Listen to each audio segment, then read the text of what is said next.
présentation plus scientifique. Là, dans cette phase, deuxième phase, on va essayer de plus parler du millésime, de concret.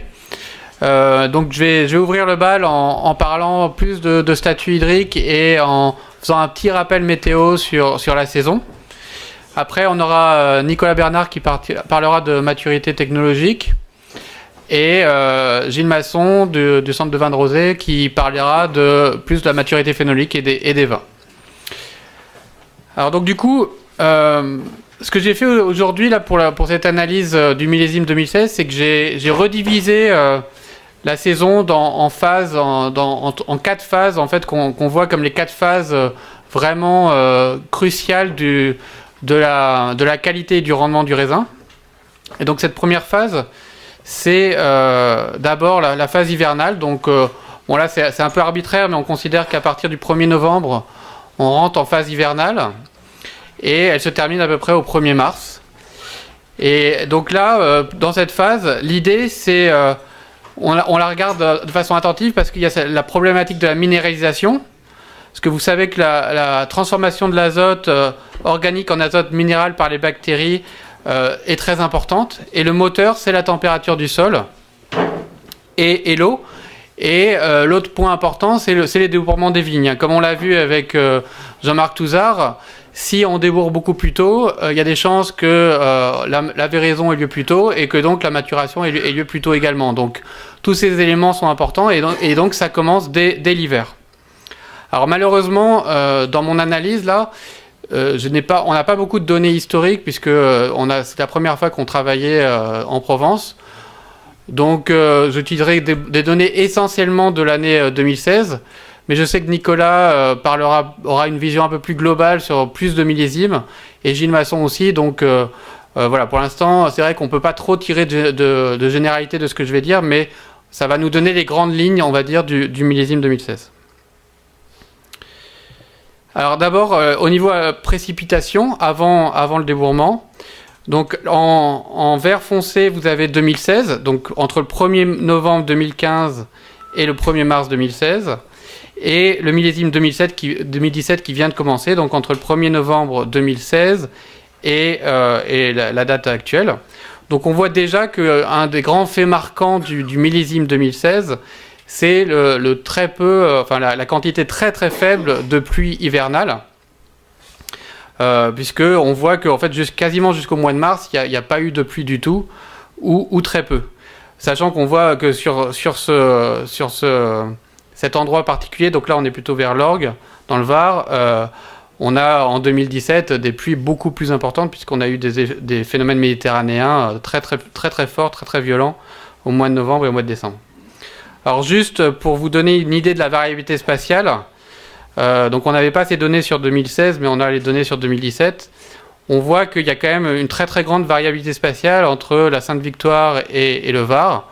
Et donc, il faut toujours prendre avec des pincettes ce que je vais dire, parce que je suis bien conscient qu'il existe de multiples terroirs en Provence et qu'on peut difficilement mettre tout le monde à la même enseigne. Mais donc, on voit bien ici que, par exemple, ça va du simple au triple pour les quantités de pluie sur le millésime 2017. Mais ce qu'il faut retenir, je pense, du millésime 2016, c'est très très peu de pluie. De 0 à pas beaucoup, on voit bien ici qu'on était au maximum à 200 mm. Après, le deuxième élément très très important de l'hiver, c'est les températures. Donc là, pareil, en vert foncé 2016, en vert clair 2017. Et on voit que 2016 a été un millésime particulièrement doux, puisque notamment en novembre et en décembre, les températures étaient très chaudes. Je crois que décembre 2015 était un des décembre les plus chauds jamais enregistrés. Et on a vu en 2016, au début de l'année 2016, que cette tendance s'est confirmée jusqu'à la fin du mois de février. Donc vraiment des températures chaudes et douces. Donc qu'est-ce que ça veut dire pour cette première phase ? Donc bon, précipitation faible et en même temps température douce. Donc ça veut dire qu'au niveau de la minéralisation de l'azote, c'est pas tout à fait clair ce qui s'est passé. C'est clair que là on peut se poser des questions puisque d'un côté, on avait quand même des températures douces qui ont sans doute favorisé une minéralisation et aussi un débourrement plutôt précoce. Mais en même temps, vu les précipitations hivernales, il est possible que l'eau était un facteur limitant. Donc ça, c'est très important de le voir. Et donc après, à vous de voir à votre niveau, est-ce que ça a eu des conséquences sur la minéralisation de l'azote et qu'est-ce qui s'est passé au niveau du débourrement. Donc après, la deuxième phase qu'on regarde, c'est la phase en fait entre le débourrement et la véraison, et entre les deux, la fleur et l'arrêt de croissance en fait. C'est vraiment les deux moments importants. Et donc là cette fois-ci, ce qui devient important, c'est plutôt l'assimilation. C'est-à-dire qu'on a eu une minéralisation pendant l'hiver et le début du printemps. Et après, la question, c'est est-ce qu'il y a eu assimilation par la plante? Et là, on va regarder les températures, puisque de la même manière qu'en hiver, les températures jouent sur la minéralisation, pendant le printemps, les températures vont jouer sur le développement de la plante et donc sur l'assimilation de l'azote. Donc la température et l'eau sont importantes, parce que si les températures sont froides mais qu'il y a de l'eau, il n'y a pas d'assimilation. Mais à l'inverse, s'il y a des températures chaudes mais qu'il n'y a pas d'eau, là non plus il n'y aura pas d'assimilation. Donc c'est des éléments très importants, ces notions de température et d'eau. Et puis après, l'autre élément, c'est que cette phase elle est cruciale pour les rendements.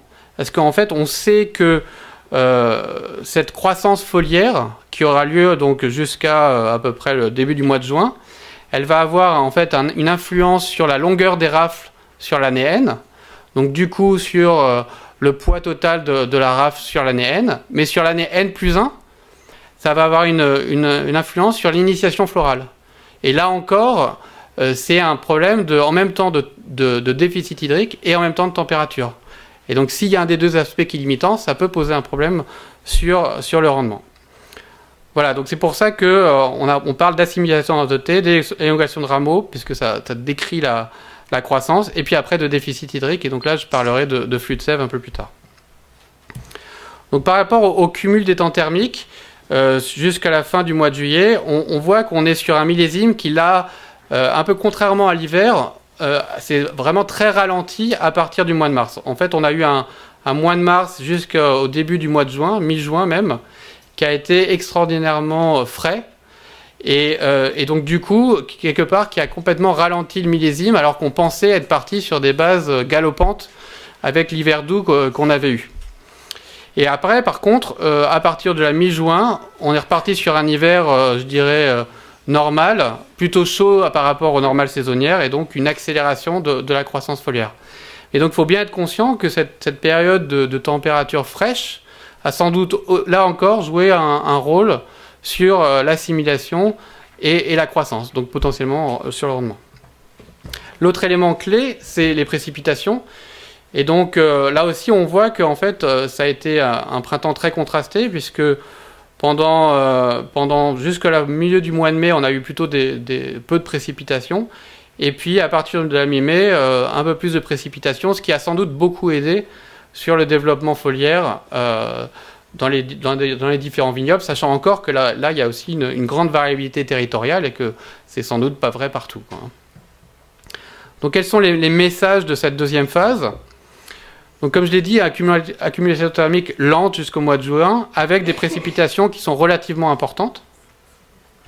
Et donc, température fraîche plus manque d'eau, la question c'est quelle a été l'assimilation. Donc moi, malheureusement, on n'a pas de chiffres pour voir ce qui s'est réellement passé, mais je pense que c'est une réelle question pour vous.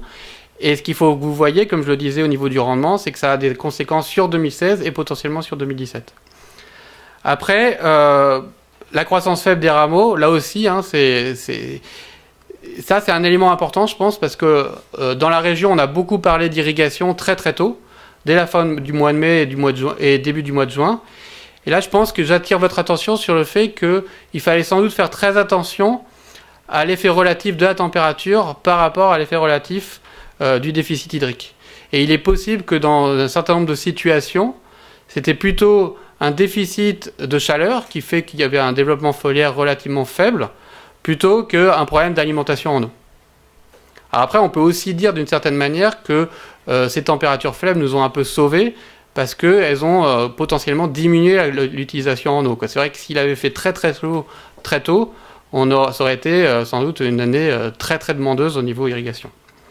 Donc maintenant, la question, c'est clairement quel a été l'impact sur le déficit hydrique, et ça, c'est ce que je vais présenter avec les données de flux de sève. Avant ça, juste quelques questions pratiques. Nous, on regarde quand on analyse le millésime au fur et à mesure de la saison. Donc par rapport au statut hydrique, sur un millésime faiblement arrosé comme celui-là, qu'est-ce qu'on fait avec l'enherbement? Est-ce qu'il faut l'enlever très vite? Est-ce qu'il faut le garder? Et surtout, quand est-ce qu'on apporte la première irrigation? Je pense que ça, c'est vraiment la question principale. Et donc, vous allez voir que j'ai quelques éléments de réponse là-dessus. Et après, sur l'azote, bon là, c'était très intéressant d'avoir Rémi qui parle d'azote par rapport aux arômes. Là, je pense que la question se posait aussi par rapport au développement foliaire. Et donc, la question, c'était quand fertiliser et puis comment, quoi. Hein. Et ça dépendait beaucoup de l'objectif de la fertilisation. Voilà, donc ça c'est pour les deux premières parties. Maintenant, je vais faire une parenthèse rapide pour vous présenter la mesure du flux de sève, puisque, comme l'a dit Alice en début de conférence, c'est la méthode qu'on a utilisée pour mesurer le déficit hydrique, d'abord en Californie et puis après en France. Et donc je voulais vous donner un peu les bases de la mesure pour vous expliquer après les données que je vais vous présenter. Donc comment ça marche? Le flux de sève, en gros, c'est un manchon qui s'installe sur le cordon, sur la partie horizontale, et qui chauffe en permanence la vigne. En gros, là, vous voyez sur la droite la bande chauffante en doré, et de part et d'autre, on a des capteurs de température. Et en fait, le capteur mesure la vitesse à laquelle la chaleur est déplacée par la sève. Et donc, à partir de cette mesure de différence de chaleur, on en déduit un débit d'eau, et du coup une quantité d'eau qui est transpirée par la plante. Donc qu'est-ce que ça donne en pratique? Donc là, je vous avais un profil horaire sur une journée. Donc en orange, vous avez la demande climatique. Donc la demande climatique, c'est ce qui est calculé avec votre station météo en fonction de la température, humidité relative, vent et radiation globale. Et donc vous voyez une journée typique d'été, vous avez un pic autour de 14 heures. Voilà. Et puis la réponse de la plante, donc ça c'est la transpiration réelle observée mesurée par le capteur de flux de sève. Donc c'est un volume absolu d'eau, donc vous voyez qui pique autour de 0,2 mm par heure. Donc le statut hydrique dépend de la demande climatique. Après, ce qui est intéressant avec cette mesure, c'est que vous allez pouvoir voir l'effet de la sécheresse et du manque de précipitation sur la transpiration. Donc par exemple, si on repart d'une courbe classique, là il n'y a pas de déficit hydrique, on a un pic à 14 heures au midi solaire, et puis une décroissance pour arriver à 0 pendant la nuit. Mettons que là vous êtes à peu près au mois de juin, mi-juin, fin juin. On attend 2-3 semaines, pas de précipitation, qu'est-ce qui se passe? En fait, on observe deux choses. On observe d'abord que l'heure à laquelle est atteint le maximum s'avance dans la journée. En fait, il y a une régulation stomatique qui se met en place, les stomates se ferment plus tôt, et donc on voit un maximum qui arrive plus tôt. Et la deuxième chose, évidemment, c'est que le maximum est plus bas. S'il n'y a toujours pas de précipitation, on va observer ça. Et donc en fait, là, ce qu'on va voir, c'est vraiment finalement la réponse minimale de la plante. C'est-à-dire qu'une plante qui ne transpire pas du tout est morte. Donc souvent, ce qu'on va voir, c'est que à partir d'un certain moment, le niveau minimum est atteint, et donc la plante transpire ça jour après jour. Donc ce qui est intéressant en fait avec cette mesure, c'est que le statut hydrique, en fait, c'est une fonction de la demande climatique, de la quantité d'eau dans le sol, mais aussi du cépage et de l'architecture foliaire. Donc en fait, en fonction de la façon dont vous avez planté vos vignes, de la densité de plantation, de la hauteur de feuillage, ça aussi, ça va impacter la mesure et ça va être pris en compte. Et donc en fait, la question maintenant, c'est, ok, on a la transpiration, mais comment est-ce qu'on fait pour irriguer? Pour irriguer, on a créé un indice qu'on appelle l'indice de déficit hydrique, et qui est le rapport entre la transpiration réelle et la transpiration maximale. Et cette transpiration maximale, qu'est-ce que c'est? En fait, c'est le coefficient de culture fois la demande évaporative, donc la demande de l'environnement. Et donc c'est grâce à cette mesure d'indice qu'on va avoir quelque chose, un indice qu'on peut utiliser partout dans le monde et qu'on peut appliquer sur n'importe quel cépage. Donc c'est tout l'intérêt de cette mesure, c'est que c'est vraiment une mesure absolue et qui permet vraiment de comparer tous les vignobles et tous les cépages. Donc après, qu'est-ce qu'on a fait ? On a défini des seuils pour donner un peu des familles de fonctionnement. Donc en gros, à 100%, il n'y a pas du tout de déficit hydrique. On considère qu'entre 100 et 70%, le déficit est vraiment faible. Entre 70 et 30, il est modéré. Et en dessous de 30, il est sévère. Alors attention, ça c'est vraiment des seuils qui sont, je dirais, théoriques, qui viennent de notre expérience en Californie, en France et ailleurs. Mais clairement, ce qui est clair, c'est qu'ils dépendent des objectifs de production. Et donc, en fonction des objectifs de production, donc en fonction de la qualité, en fonction du rendement, en fonction du type de vin qui va être fait, ces seuils vont évoluer. Et là, ça c'est vraiment, je dirais, c'est souvent une expertise qui est développée par le vigneron en fonction de ce qu'il essaye de faire. Et évidemment, on l'accompagne pour lui donner des pistes de travail. Alors du coup, je vais vous présenter un peu à quoi ça ressemble sur cette année en Provence. Donc nous, on a sur 2016, on a travaillé dans 3 grandes régions, donc Sainte-Victoire, l'Orgue et le Canet des Maures. Et donc je vais vous montrer un peu le résumé de tout ça. Donc à quoi ça ressemble un parcours hydrique typique rosé en Provence ? Donc en fait, ce qu'on a observé en début d'année, donc ça c'était entre la mi-mai et la fin du mois de juin, c'est la croissance foliaire. En fait, quand vous voyez cette croissance ici, là, ça c'est vraiment la croissance foliaire. Donc en fait, au fur et à mesure que le feuillage se développe, il capture de plus en plus de lumière et la transpiration augmente. Donc typiquement, ici, vous transpirez, je sais pas, à peu près 0,5, 1 mm par jour. Et là, vous transpirez 2-3 mm par jour. Ensuite, on voit donc le pic de croissance foliaire. Donc attention, nous, ce qu'on appelle le pic de croissance foliaire, c'est pas l'arrêt de croissance. C'est-à-dire que nous, en fait, on considère, d'après ce qu'on mesure, on considère qu'à partir d'un certain moment, même si la vigne continue à développer du feuillage et on voit potentiellement des apex qui grandissent, globalement, la capacité totale à capturer la lumière, elle est à peu près constante à partir d'un certain moment. Et donc, là, c'est ce moment-là. Et donc, vous voyez qu'après, l'indice de déficit, il tourne autour de 100%.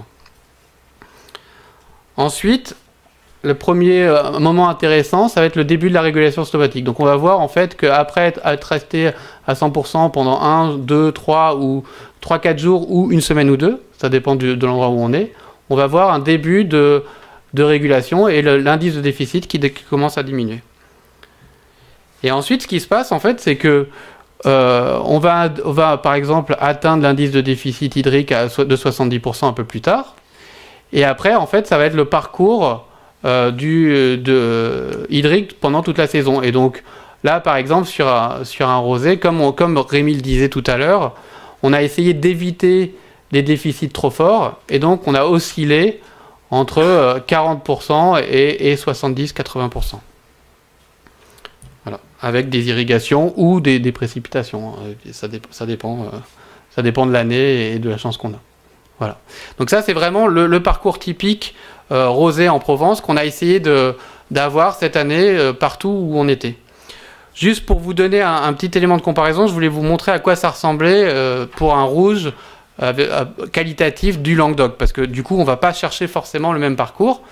Et donc là, vous voyez que on a un début similaire, mais vous voyez que sur la fin de saison, là, le client s'est approché de déficits sévères, voire très sévères. Et ça, c'est parce qu'il a observé année après année que c'était intéressant qualitativement. Donc du coup, il va aller chercher ces déficits sévères tard dans la saison pour aider au niveau de la maturation. Donc ça, c'est vraiment une expérience utilisateur et c'est lui qui a développé cette façon de faire en fonction de son expérience et de son vécu. Donc du coup, quels sont les chiffres clés sur 2016 dans la région ? Donc voilà. Donc le premier élément important, c'était le pic de croissance. Donc on voit que, en gros, les pics de croissance dans la région ont été observés entre le 10 juin et le 22 juin. Et que par exemple, si je le compare à un autre site qu'on a dans le Languedoc, la Clappe, la Clappe était plutôt plus précoce, donc autour du 10 juin. Après, le début de la régulation stomatique, donc là, on commence à rentrer dans le déficit hydrique, donc il ne s'agit pas de dire qu'il faut irriguer dès ce moment-là, mais c'est vraiment le début en fait du déficit hydrique. On voit que dans la région, on est entre le 29 juin et le 2 juillet, donc le 24 juin et le 2 juillet, donc on s'est très rapproché, puisqu'on avait plutôt, avant on avait à peu près 2-3 semaines de différence. Là c'est intéressant parce que maintenant il n'y a plus qu'une semaine de différence entre les différents sites, et on voit que la Clappe, ça a commencé beaucoup plus tard, enfin un peu plus tard, donc ça s'est décalé alors que c'était plus précoce. Et enfin, l'indice de déficit hydrique, donc le premier moment où l'indice a été atteint, entre le 5 juillet et le 12 juillet. Donc finalement, sur ces sites-là, donc je ne dis pas que c'est tous les terroirs provençaux, bien sûr, mais en tout cas sur ces sites-là, l'irrigation a vraiment commencé à partir de ce moment-là, quoi. Voilà. En substance, c'est ça que ça veut dire. Donc, c'est quoi les conclusions? Donc d'abord, pour revenir sur la mesure de flux de sève, c'est intéressant parce qu'elle permet de comprendre l'impact du terroir, en fait, sur le statut hydrique du vignoble. Et qu'est-ce que ça veut dire, ça? Ça veut dire la croissance foliaire et son arrêt, l'entrée dans la régulation stomatique, la gestion de la première irrigation, parce que je pense que c'est vraiment le moment clé, parce que finalement, une fois qu'on a fait la première irrigation, après c'est plus cyclique, quoi. On voit bien que comme le climat est à peu près constant, la première irrigation crée le cycle, et après il faut revenir régulièrement, donc ça peut être 2 semaines, ça peut être 3 semaines, ça peut être 1 semaine en fonction du terroir, en fonction du type de sol. Et donc, d'où le dernier point, l'impact du volume et la fréquence des apports d'eau.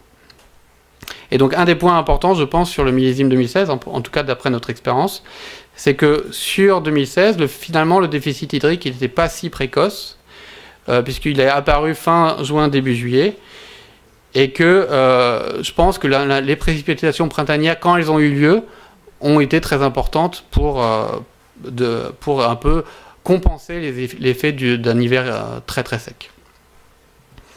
Donc pratiquement parlant, au niveau de la gestion du déficit hydrique, l'arrêt de la croissance foliaire, c'est finalement très important. Et qu'est-ce que ça veut dire, ça? Ça veut dire 2 choses.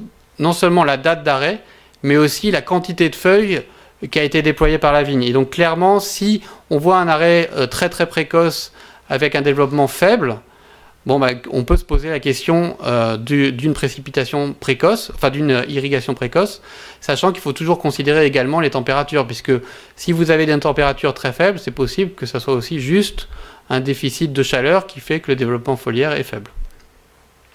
Après, la première irrigation, la question c'est vraiment quand et combien.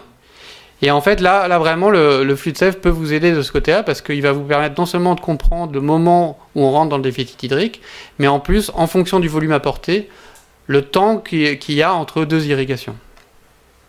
Et enfin, l'impact du sol. Bien sûr, en fonction du type de sol, on ne va pas avoir la même stratégie d'irrigation. L'autre élément très important, c'est bien sûr les objectifs de production. Comme je l'ai dit, on ne va pas irriguer de la même manière si c'est du rouge, du rosé ou du blanc, et en fonction des objectifs de qualité et rendement. Donc là aussi, il faut vraiment construire, je dirais, une librairie de comportement, et au fur et à mesure des millésimes, affiner la stratégie d'irrigation. Pour finir, je vais m'intéresser à la dernière période, la période 4, la période de maturation. Donc là, on est vraiment sur une période où le déficit hydrique va avoir un impact sur le volume DB, la date de véraison et après la quantité de polyphénol. Et on l'a vu avec Rémi que c'est vraiment une phase très très importante, notamment pour les rosés. Et donc là, clairement, il va falloir viser des déficits modérés. Et puis après, il y a un point très important, c'est les conditions climatiques. Donc, non seulement la température, mais le VPD. Donc, le VPD, c'est un concept climatique finalement assez classique. Juste pour rappel, qu'est-ce que c'est le VPD? C'est la pression en vapeur d'eau qu'il faut... En fait, c'est la pression qu'il faut exercer à un volume d'air pour sortir la première goutte d'eau. Donc, en gros, moi, c'est ce que j'appelle l'effet four. Plus le VPD est élevé, plus on a l'impression d'être dans un environnement un peu comme un four, il fait chaud et sec. Et pourquoi c'est un paramètre important? Parce qu'en fait, les températures fortes et les VPD forts ont un impact sur la qualité des polyphénoliques et sur le volume des baies. Parce qu'en fait, ce qu'on a constaté, c'est qu'à partir d'une certaine température ou à partir d'un certain VPD, je dirais passivement, les baies perdent du volume. Et donc ça va avoir évidemment un impact direct sur vos rendements. Donc qu'est-ce qui s'est passé sur le millésime 2016? Déjà au niveau précipitation, on a vu qu'il n'y avait pas eu beaucoup de pluie jusqu'à la mi-octobre, donc il n'y a pas eu vraiment d'effet de pluie qui sont tombés au bon moment pour être sûr qu'on serait dans cette phase dans une position tranquille où le déficit hydrique est modéré. Donc clairement, ça pose beaucoup de questions par rapport à l'irrigation tardive. Et deuxièmement, le déficit en vapeur d'eau. Donc là, en gros, nous, ce qu'on considère, c'est que 3,5 kPa, c'est un peu le seuil à partir duquel ça devient dangereux pour la vigne. Et donc, vous voyez, dans la région, on a vu à l'Orgue et à Canet-des-Maures entre 20 et 30 épisodes entre le mois d'août et le mois de septembre. Pour comparaison, à la Clappe, on n'en a vu que 5, à Sainte-Victoire, 1. Et juste pour comparaison, hein, la Californie, c'est quand même un des endroits, c'est aussi très très intense au niveau climatique, et c'est assez rare qu'on voit autant d'épisodes de VPD en fin de saison. Donc vraiment là, on est sur un climat vraiment extrême, très très difficile pour les vignes. Entre le mois d'août et le mois de septembre. Vraiment pendant la période de maturation. Hein. Donc voilà, en conclusion, on a des précipitations tardives, mais donc qui n'ont sans doute pas beaucoup aidé. Des pics de chaleur qui ont été très très importants sur la partie Var. Donc clairement, ça c'est une pression climatique extrême sur la vigne et sur le fruit. Donc on peut se poser des questions sur les conséquences. Et donc d'où mon troisième point, qui est de dire que l'importance des apports d'eau tard dans la saison est crucial, quoi. Et je pense que là, au niveau de l'évolution de la réglementation, c'est vraiment très important d'en parler, parce que il ne faut pas le voir comme un levier à ce moment-là pour booster les rendements. C'est vraiment un levier pour protéger la production, protéger le rendement et protéger la qualité. Notamment pour les vins de rosé, encore une fois, comme on l'a vu avec Rémi Schneider. Voilà, donc du coup, je vais utiliser aussi ce slide pour faire les transitions. Donc, vous l'avez vu, moi je me suis concentré quand même pas mal sur le statut hydrique. Et donc dans les 2 prochaines présentations, on va voir Nicolas qui va parler de maturité technologique, et après Gilles qui va parler de l'impact sur les vins sur demi-sel. Merci.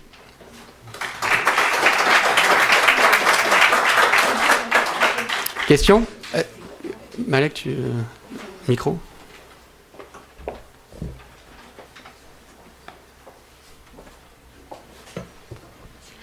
Vous avez parlé de début de régulation stomatique. Comment vous le mesurez à ce moment-là? En fait, c'est vraiment juste la première décroissance. Donc, ce qu'on constate, c'est que... Alors, c'est peut-être un abus de langage, hein, ça ne veut pas forcément dire que c'est vraiment le début de la régulation stomatique, mais ce qu'on voit, c'est qu'il y a à partir d'un certain moment, la plante, l'indice de déficit hydrique commence à chuter. C'est ça, c'est ce moment-là, en fait. Après, je me mettrai pas mal à couper, et puis Thierry étant dans la salle, je ne veux pas dire trop de bêtises. Mais bon, en tout cas, nous, ce qu'on voit, c'est qu'il y a une chute de l'indice de déficit hydrique à partir d'un certain moment, et que cette période de maximum, elle peut durer quelques jours ou quelques semaines.